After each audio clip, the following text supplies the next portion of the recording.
Michel Cavalli, vous êtes toujours avec nous par téléphone.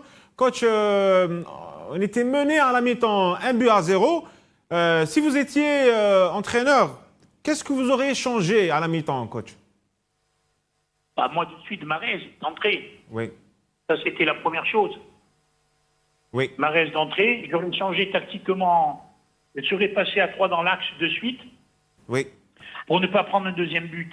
Parce que si je prenais un deuxième but, le match était mort. Et comme la faille était dans l'axe, on l'a bien vu que la faille était dans l'axe, j'aurais sûrement rajouté Belaïd, qui avait fait de très bonnes prestations. Oui. Et ensuite, à partir de là, j'aurais libéré Mahrez pour prendre le jeu à son compte. Parce que finalement, l'Algérie n'a jamais pris le jeu à son compte. Jamais. Donc il fallait prendre le jeu à son compte. Et on s'est bien rendu compte que sur le dernier quart d'heure qu'il est rentré, parce qu'il est vraiment rentré très tard, Mahrez, on s'est bien rendu compte de suite que l'Argentine reculait quand il avait le ballon dans les pieds. On voyait bien qu'ils étaient très méfiants. Donc moi, ça c'est les deux choses principales. J'aurais changé tactiquement, je ne serais pas trop dans l'axe, j'aurais fait jouer Mahrez, mais par contre, j'aurais mis le bloc à mi-terrain. Oui, coach. J'aurais mis le bloc à mi-terrain. Je les aurais éloignés de la surface de réparation. Donc, pressé haut cette équipe d'Argentine, coach. Maintenant, oui, il faut...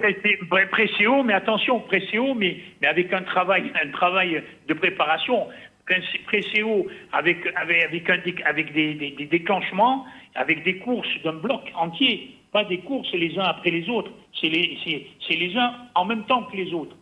Et les presser au bon moment. Il y a des codes pour ça, pour presser à un certain moment où le ballon va dans une zone. Et c'est là où on est beaucoup plus solide. Par Par intermittence, coach. Oui, exactement, par intermittence, tout à fait. On ne peut pas presser 90 minutes, ça n'existe pas. Les joueurs n'ont pas 90 minutes dans le ventre pour presser systématiquement. Mais par contre, il y a des moments où on met le pied sur le ballon pour récupérer l'énergie, et puis après, il y a des moments où on presse pendant 2, 3, 4, 5 minutes. Et puis on prend le jeu à son compte, et on fait douter l'adversaire. Coach, mais on les enlève de la surface de réparation. Coach, dernière question. Maintenant, il faut réagir. Oui. Il faut revenir en force contre la Jordanie.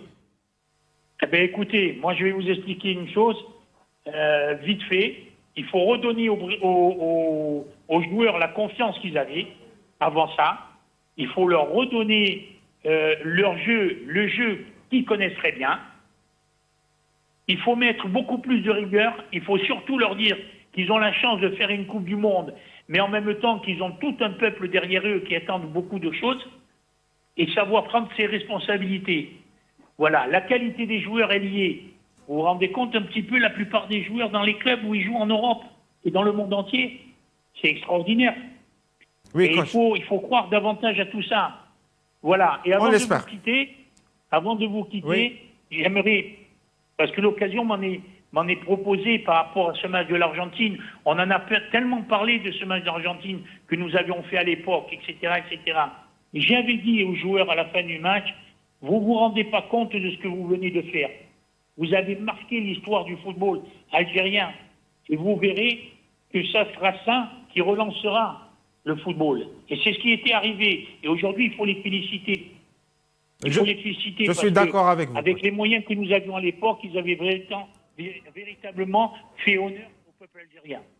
Merci, coach. Merci beaucoup. Merci pour toutes ces analyses. Merci à tous. On vous souhaite... bonne continuation. Merci. En espérant que l'Algérie se réveillera. On espère, coach. Et peut-être un retour parmi les clubs algériens. On ne sait jamais, coach. Ah oui, on en a des contacts. Mais après, il faut voir un petit peu comment parce que bon, j'ai des contacts aussi avec des équipes nationales, donc je verrai bien. Mais l'Algérie, de toute manière, ça restera, pour moi, ça restera véritablement quelque chose qui m'aura marqué dans ma carrière.